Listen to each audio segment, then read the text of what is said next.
모든 제국은 자국 화폐가 안전하다고 맹세한다. 모든 정부는 약속이 영원할 것이라고 주장한다. 그리고 매번 역사는 그들의 주장이 틀렸음을 증명해왔다. 로마에서 프랑스까지, 남부연합에서 현대 레바논에 이르기까지 사람들은 어느 날 깨어나 자신들의 저축이 무가치해지고 월급이 의미 없어지며 견고하다고 믿었던 시스템에 의해 미래가 빼앗긴 것을 발견해왔다. 붕괴는 드문 일이 아니다. 붕괴가 규칙이다. 진짜 문제는 금융 시스템이 실패할지 여부가 아니다. 실패했을 때 어떻게 자신을 보호할 것인가이다. 영속성에 대한 환상은 가장 위험한 금융적 실수다. 우리는 은행 장호와 국가 통화를 보며 그것들이 기반이라고 가정한다. 그러나 돈은 기반이 아니다. 그것은 신뢰다. 그리고 신뢰는 하룻밤 사이에 사라질 수 있다. 그래서 역사는 잔혹하면서도 유용한 것이다. 모든 붕괴는 불을 진정으로 보호하는 것과 먼지로 사라지는 것에 대한 교훈, 패턴, 경고를 남긴다. 주의를 기울인다면 이러한 재난에서 살아남은 이들은 가장 많이 신뢰한 자들이 아니었음을 알게 될 것이다. 그들은 가장 먼저 의심한 자들이었다. 비잔틴 제국을 보라. 서방 제국이 멸망한 후 1000년 동안 어떻게든 생존한 로마의 동부 절반으로 종종 기억된다. 그 경제의 핵심에는 금화 솔리두스가 있었다. 유럽, 중동, 아시아 전역의 상인들이 의심 없이 받아들일 만큼 신뢰할 수 있는 화폐였다. 수세기 동안 중세 세계가 가진 글로벌 준비 통화에 가장 가까운 존재였다. 하지만 충성스러운 시청자라면 주목할 부분이 있다. 황제들이 은화 데네리우스의 순도를 계속 낮춰 결국 은도금된 주석에 불과해졌던 로마의 이전 재앙에서 교훈을 얻었을 거라 생각할 수 있다. 이 이야기는 이미 다룬 바 있지만 그들은 금화에서도 똑같은 실수를 반복했다. 순도를 낮추고 두께를 얇게 하며 값싼 합금을 섞기 시작한 것이다. 처음엔 아무도 눈치채지 못했다. 그러다 신뢰가 금이 가기 시작했다. 지중해 무역의 닻이었던 동전은 정치적 허구로 전락했다. 화폐의 가치 하락은 신뢰를 무너뜨렸고 이에 따라 비잔틴 경제는 한때 누리던 안정성을 잃었다. 무엇이 살아남았는가? 종이 약속도 정부 칙령도 아니었다. 제국의 손길이 닿지 않는 곳에서 진짜 금이나 토지를 조용히 비축해둔 상인들만이 부를 보존했고 나머지 사람들은 돈이 증발하는 것을 지켜봐야 했다. 이것이 첫 번째 영원한 교훈이다. 정부는 화폐를 희석하려는 유혹을 이기지 못한다. 그리고 그렇게 할 때 진정한 가치는 그들이 위조할 수 없는 자산으로 도피한다. 그러나 모든 붕괴가 통치자들의 화폐 조작에서 비롯되는 것은 아니다. 때로는 예기치 못한 충격에서 비롯되기도 한다. 4세기 중반, 유럽은 역사상 가장 파괴적인 전염병인 흑사병에 휩쓸렸다. 1347년부터 1351년 사이 유럽인 절반에 가까운 이들이 목숨을 잃었다. 도시는 텅 비었고 마을은 사라졌으며 무역로는 붕괴되었다. 그러나 흑사병의 경제적 이야기는 단순한 재앙보다 더 복잡하다. 노동력의 절반이 사라지면 노동 자체가 귀중해지기 때문이다. 생존자들은 더 높은 임금을 요구할 수 있었다. 한때 부족했던 식량과 토지는 인구에 비해 상대적으로 풍부해졌다. 유동성, 은화, 재화, 심지어 일할 능력만 있어도 가족들은 꿈에도 생각지 못했던 영향력을 갑자기 갖게 되었다. 한때 엄청난 값을 치러야 했던 토지를 헐값에 살 수 있었다. 집들은 버려지고 밭은 갈지 않은 채 방치되었다. 생존자들은 구매자 우위 시장 속에 있었다. 이 이야기가 불편할 정도로 익숙하게 들린다면 그럴 만하다. 코로나 팬데믹 기간 우리는 현대판 사례를 목격했다. 공급망이 붕괴되고 정부가 경제 마비를 막기 위해 수조 달러를 찍어내며 유동성을 가진 자들은 자산을 사들이는 반면 월급날을 겨우 버티는 이들은 뒤처지는 불평등의 물결이 일었다. 미국에서는 주택 가격이 치솟고 주식시장은 거의 즉각 회복된 반면 수백만 평범한 사람들은 월세를 감당하기 위해 허둥대야 했다. 유사점은 명백하다. 팬데믹은 부를 재분배한다. 항상 그래왔다. 흑사병 생존자들은 희소성을 활용해 사회적 지위를 올렸다. 코로나 생존자들 중 유동성을 가진 이들은 타인이 더 이상 보유할 수 없게 된 부동산, 주식, 기업을 쓸어 담았다. 이 교훈은 위로가 되지 않지만 진실이다. 위기는 비축한 자에게 보상하고 없는 자를 벌한다.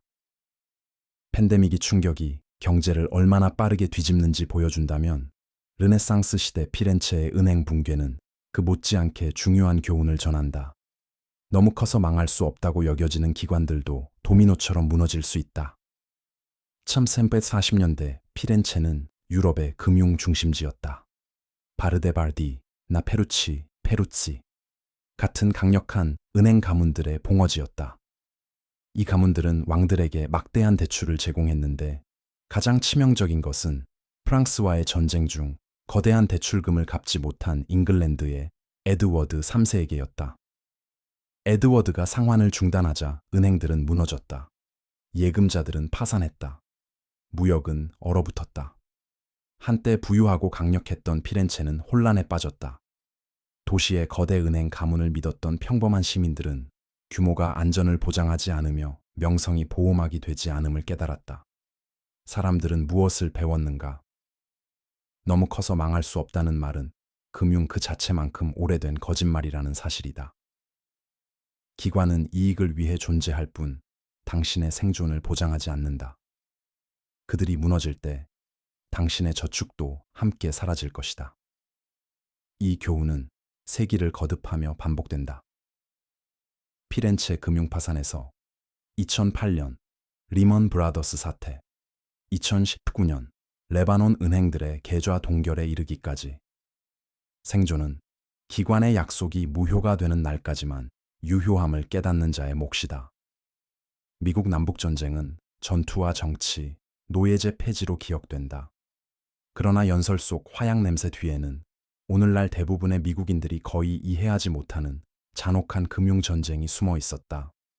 연합과 남부동맹 모두 그 규모의 전쟁에는 화폐 발행이 필요하다는 사실을 깨달았다.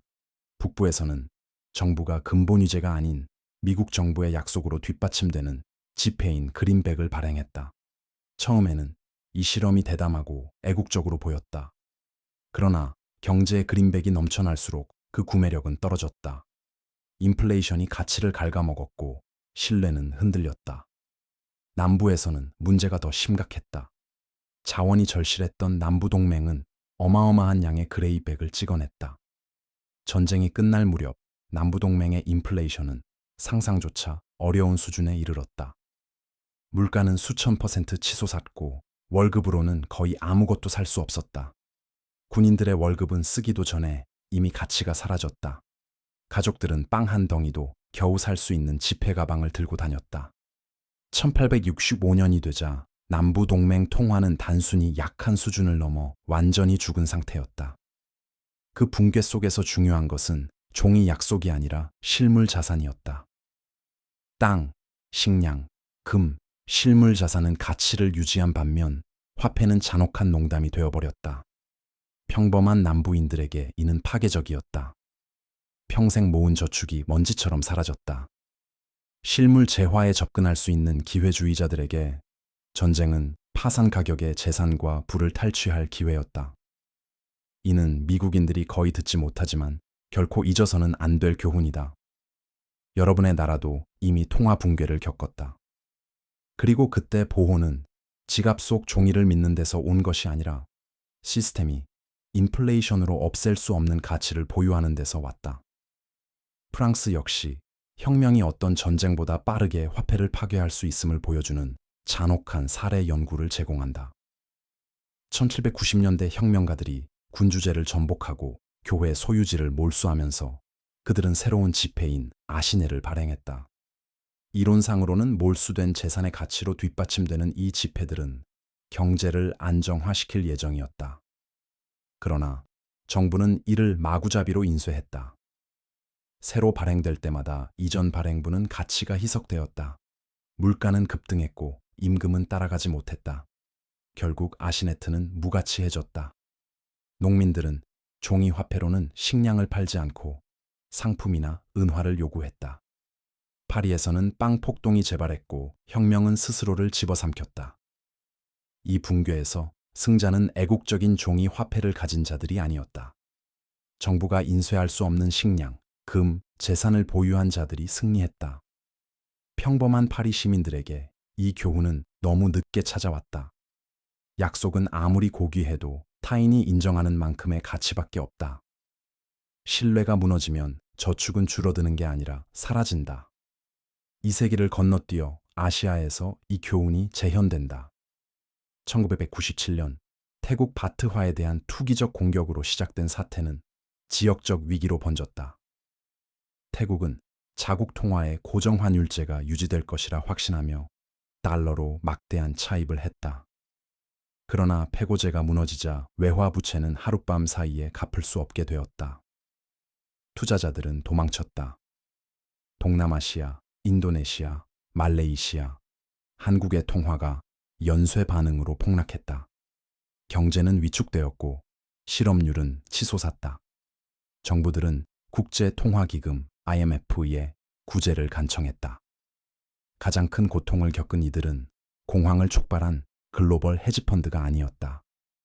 저축의 가치가 사라지고 주택담보대출 비용이 2배로 치솟으며 일자리가 사라진 평범한 시민들이었다. 그러나 이 패턴은 고통스럽게 익숙했다. 달러나 해외 자산을 보유한 이들은 현지 통화를 믿은 이들보다 더 잘 버텼다.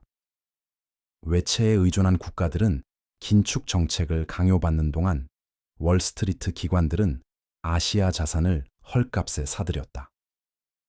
표면상 지역적 붕괴처럼 보였던 것은 실상 글로벌부의 이전이었다. 이 교훈은 비잔티움에서 아르헨티나에 이르는 모든 붕괴에서 반복된다. 타인의 화폐로 빚을 지는 것은 죽음의 함정이다. 폭풍이 닥칠 때 익사하는 건 채권자가 아니라 채무자다. 이제 그림은 분명해졌다. 혁명기 프랑스, 내정이 미국, 현대 아시아를 막론하고 동일한 주제가 반복된다. 지폐는 무너지고 부채는 국가와 가정을 얽매인다.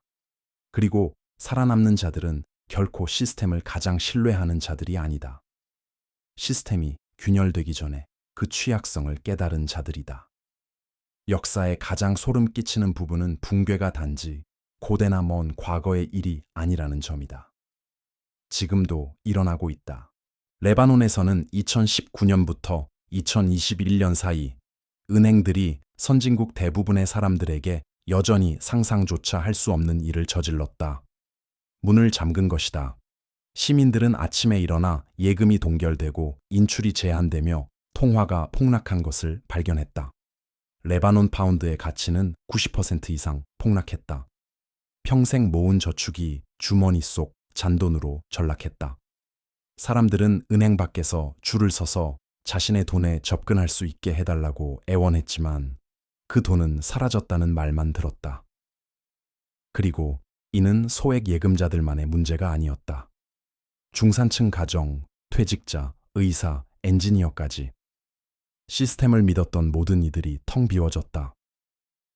교훈은 잔혹하고 명백했다. 은행에 맡긴 돈은 보물상자가 아니다. 위기 때 갚지 않기로 결정할 수 있는 기관의 건대출일 뿐이다. 가장 잘 버틴 이들은 해외에 분산 투자했거나 금이나 부동산 같은 실물 자산을 보유했거나 은행 시스템 밖에서 현금을 보관한 이들이었다. 나머지 모두는 갇힌 신세였다. 이게 먼 이야기처럼 들린다면 그렇지 않다. 2008년 미국인들은 위기를 초래한 은행들이 구제받는 동안 자신들의 집이 압류되고 연금이 붕괴되는 것을 지켜봐야 했다. 2020년 팬데믹 기간에는 기계 경제를 살리기 위해 수조 달러가 인쇄되었는데 이 생명줄은 부자들의 자산 가격을 부풀리는 동시에 일반인의 임금은 정체시켰다. 2023년 미국 지역 은행들은 예금자들의 신뢰가 무너지자 하룻밤 사이에 무너졌습니다. 이는 너무 커서 망할 수 없다는 안전망이 문이 닫히는 날까지 우리가 스스로에게 속삭이는 동화에 불과함을 상기시켰습니다.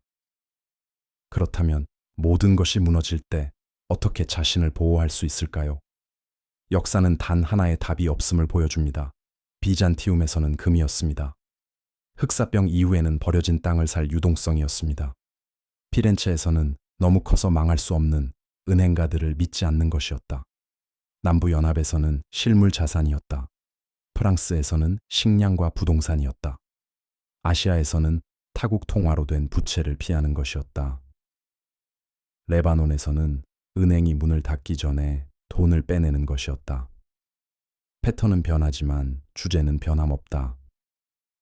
생존은 종이나 기관에 대한 맹목적 신뢰에서 오는 것이 아니라 환상이 무너질 때 진정한 가치를 지니는 것이 무엇인지 깨닫는 데서 비롯된다. 그리고 여러분을 깨우쳐야 할 역설이 여기에 있다. 붕괴는 비극이자 기회다. 준비되지 않은 자에게는 파멸이지만 회복 탄력성, 유동성, 혹은 인쇄로 사라지지 않는 자산을 가진 자에게는 과거 가치의 일부로 부를 획득할 순간이다. 흑사병 이후 농민들이 토지 소유자가 된 것은 경작할 사람이 부족할 정도로 토지가 넘쳤기 때문이다. 2008년 이후 현금을 보유한 이들은 수백만 명이 압류당하는 동안 주택을 매입했다. 역사는 보호가 단순히 방어만을 의미하지 않음을 보여준다. 그것은 또한 압박 속 타인이 포기할 수밖에 없는 것을 선점할 수 있는 위치에 자신을 두는 것이다. 그러나 부는 단순히 소유한 것에만 국한되지 않는다. 그것은 또한 당신이 할 수 있는 것에 관한 것이다. 역사의 생존자들은 단순히 금이나 재산을 가진 자들이 아니었다. 그들은 타인이 할 수 없을 때 가치를 창출할 수 있었던 자들이었다. 빵을 계속 공급할 수 있는 제빵사, 도구를 수리할 수 있는 장인, 마을을 먹여 살릴 수 있는 농부, 국경을 넘어 물품을 운반할 수 있는 상인. 이들은 붕괴 속에서 단순히 생존한 것이 아니라 그 속에서 성장한 이들이다. 모든 위기 속에서 돈은 의미를 잃지만 생사는 결코 그렇지 않다. 사람들은 여전히 먹고, 짓고, 거래하고, 살아가야 한다. 그리고 그런 필요를 충족시킬 수 있는 이들은 결코 오래 가난하지 않습니다. 그것이 진정한 보호막입니다. 제도에 대한 맹목적 신앙도 정부나 은행이 구원해 줄 것이라는 희망도 아닌 실물 자산과 실용적 기술, 그리고 허상이 반드시 무너진다는 깨달음이 결합된 것입니다. 모든 위기는 이전입니다. 믿었던 다수에게서 준비했던 소수로, 종이 약속에서 실물 가치로, 수동적 저축가에서 능동적 건설자로의 이전입니다. 역사는 이 패턴을 끊임없이 보여줬다. 그러니 문제는 모든 것이 무너지는가 아니다. 항상 무너진다. 문제는 당신이 수많은 약속만 남은 자들 중 하나가 될지, 아니면 소수지만 실체를 가진 자들 중 하나가 될지다. 역사는 반복되지 않지만 당신이 이를 무시한다면 역사는 여전히 당신을 짓밟을 것이다. 이 글이 새로운 시각을 제공했다면 구독을 눌러주세요. 역사가 답을 가지고 있다. 내가 그 답을 찾을 곳을 보여드리겠다.